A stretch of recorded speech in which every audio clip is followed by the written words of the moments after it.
Welcome friends. Today we move to direct and indirect narration, direct and indirect speech, assertive sentences. किस पर जाएंगे आज हम? assertive sentences.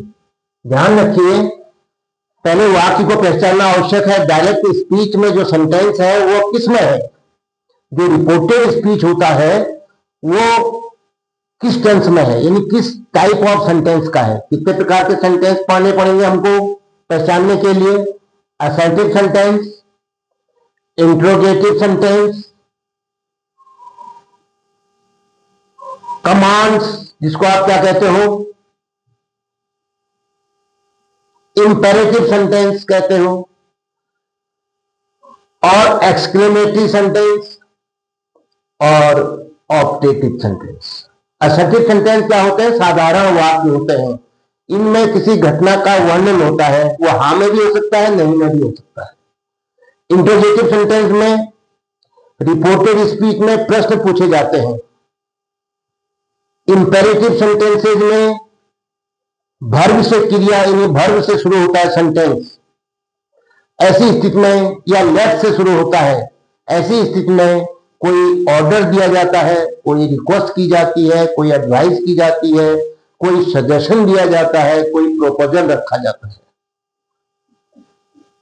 Exclamatory sentence में हमारे अंदर मन में अचानक कोई प्रसन्नता उत्पन्न हो जाती है किसी घटना को देख करके, सुन करके, या दुख होता है या आश्चर्य होता है।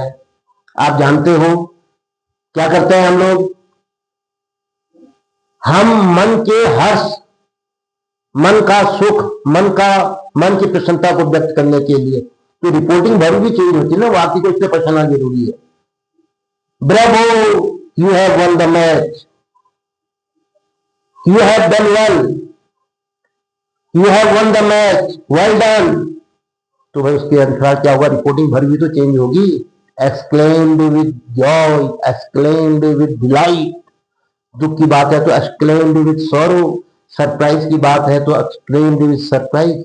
तो अगर आप वाक्य को नहीं पहचानोगे तो रिपोर्टिंग वर्ब चेंज कैसे करोगे, कंजक्शन कैसे लगाओगे? तो इसलिए पहले समझ लो। और पांचवा यानी फिफ्थ सेंटेंस होता है ऑप्टेटिव सेंटेंस, जो कभी हम बधाई देते हैं, किसी को शुभकामना देते हैं, किसी के दीर्घायु की कामना करते हैं, या किसी को श्राप देते हैं, गाली भी देते हैं किसी को, कोई दुष्ट है तो इस प्रकार से हम रिपोर्टिंग वर्ब को विश्ड, प्रेज, ऐसे कर्स्ड, ऐसे शब्द में भी हम क्या करते हैं? कांग्रेचुलेटेड, ऐसे शब्द में भी हम क्या करते हैं? चेंज करते हैं। तो इसलिए सबसे पहले जब आप वाक्य शुरू करोगे, एग्जाम में तो ये लिखा नहीं रहेगा ये असर्टिव है, तो आपको पहचानना है। तो वाक्य 5 प्रकार के होते हैं, टाइप्स ऑफ सेंटेंसेस, जब हम डायरेक्ट एंड इनडायरेक्ट नरेशन पढ़ते हैं। आज हम नंबर 1 असर्टिव सेंटेंस पर हैं। ध्यान रखना, असर्टिव सेंटेंस में क्या आता है? रिपोर्टिंग वर्ब से, सेड, सेड, टोल्ड, और फिर हम उसमें डैश कंजक्शन लगाते हैं। ये मोटी सी बात है। प्रोनाउन